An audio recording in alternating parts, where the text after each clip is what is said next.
Welcome to the Walking Dread podcast, Ooh, the podcast that will send shivers down your spine and keep you up at night. I love that tagline. I'm Adrian, and I'm thrilled to be your host for this journey into the heart of darkness, And I'm Julia. our resident expert in all things eerie and unsettling. You make me sound like a ghostbuster, Adrian. Well, you kind of are, Julia. You know, all the best ghost stories. Uh-huh, I guess I do. So tonight's story is a chilling reminder that some doors are best left unopened. Forbidden knowledge. Ancient pacts. And the consequences of meddling with forces beyond our comprehension. You got it. The things that make you double-check the locks at night. Exactly. So picture this, a group of students, your typical thrill seeker, Oh, I remember those days. looking for some excitement on a Friday night. Nothing like a little adrenaline rush. They decide to hold a seance. You know, just a casual summoning of spirits in a creepy candlelit basement. Classic. But here's the twist. Our ringleader, Chris, decides to up the ante by performing the incantation in Latin. Ooh, Latin incantations. Always a good idea. Well, they were believed to hold a certain power, like a direct line to the spiritual realm.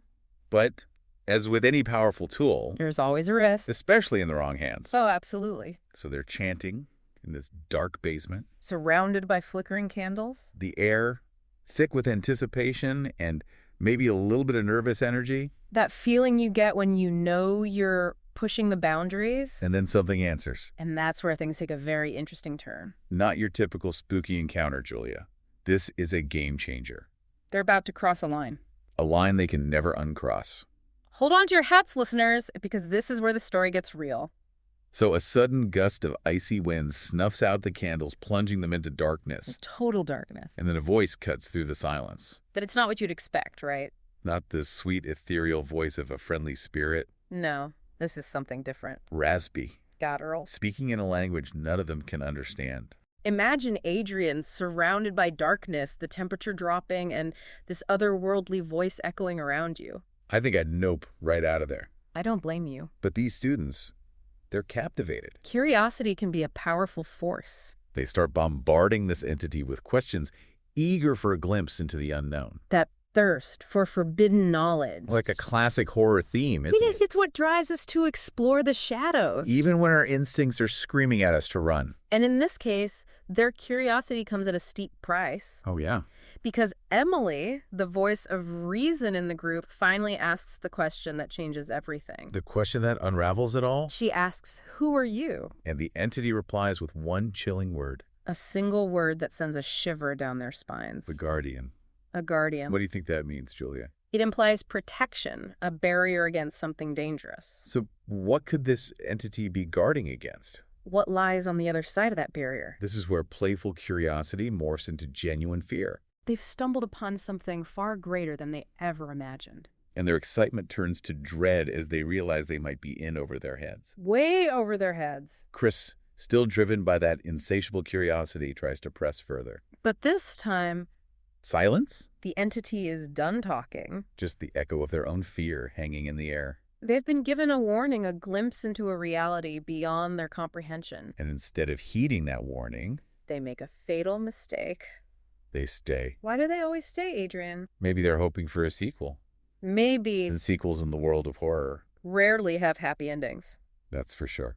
So stay tuned, listeners, as we delve deeper into this tale of forbidden knowledge and the consequences that await those who dare to seek it. You won't want to miss what happens next. Trust me on this one. It's a real nail biter. Until next time, Dreadheads.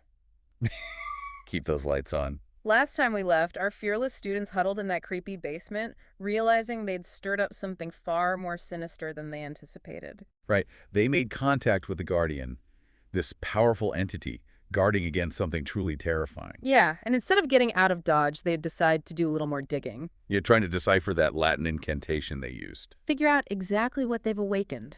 But sometimes that knowledge comes at a price. A very steep price. So they uncover the true nature of their ritual. What they thought was a way to connect with spirits.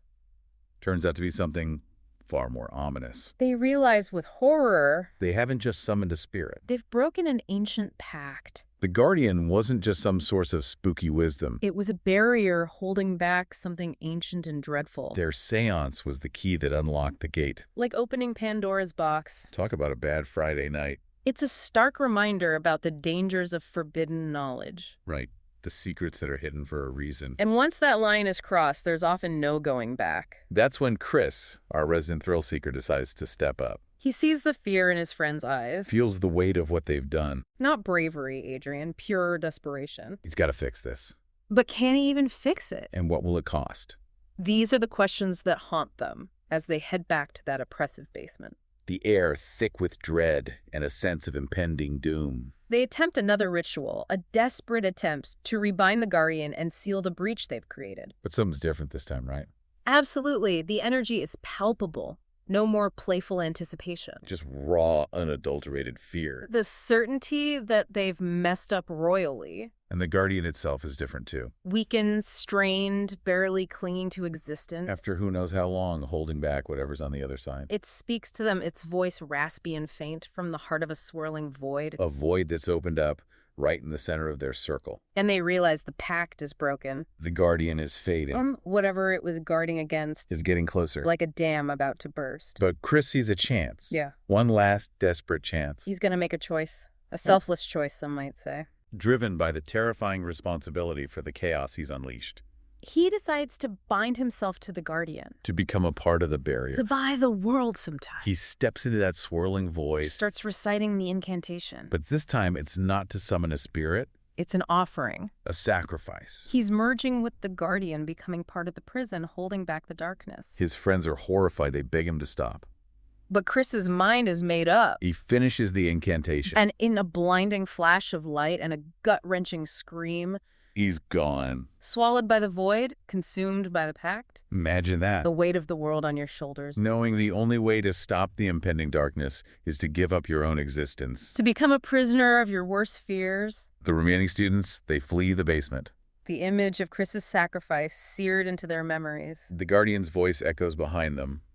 Fainter now, but resolute. The pact holds for now. For now. But for how long? What happens when that pact finally breaks? That's the question that will keep you up at night. So Chris is gone, absorbed into that void, sacrificing himself to hold back the darkness. A pretty heavy image to end on last time. It really highlights our primal fear of the unknown, right?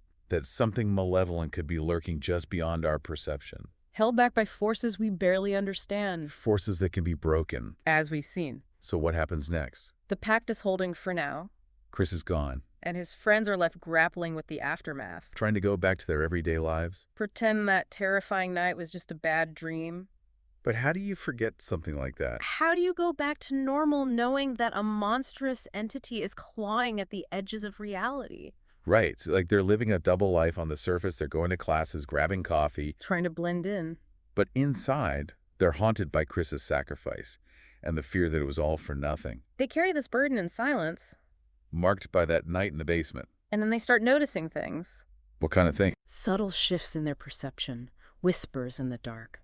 A growing sense of unease. Like something's off. Their senses are heightened now. They've glimpsed behind the curtain. They can't unsee what they've witnessed. The world feels different. More fragile. The line between reality and nightmare, blurred. And those whispers you mentioned. They hear them in the dead of night. And a rustling leaves the creaking of their old houses. It's the language of the void. The entity Chris bound himself to. A constant reminder that the pact is fragile. And the darkness is always listening. Waiting. Okay, now that's creepy. It's one thing to know something's out there. But to hear it. To feel its presence. That's terrible. And it goes beyond simple fear. There's a sense of guilt too, right? Survivor's guilt, knowing Chris gave up everything to protect them. To buy the world sometime. And they're left wondering, was it enough? What happens when the Guardian's hold weakens? When the pact finally breaks? What happens to them? What happens to the world? That's the question that lingers, isn't it? The seed of dread planted in the listener's mind. Because we don't know the answer. The story leaves us with that chilling uncertainty. The possibility that darkness might prevail. It makes you think about the consequences of our curiosity. And the fragile line between our world and the unknown. Well, Dreadheads, that's our tale for tonight. A story of forbidden knowledge and unimaginable sacrifice. Sleep tight if you can. And remember, sometimes the most terrifying monsters are the ones we create ourselves. Don't forget to rate and follow the Walking Dread podcast for more terrifying tales. And sleepless nights until next time. Stay spooky.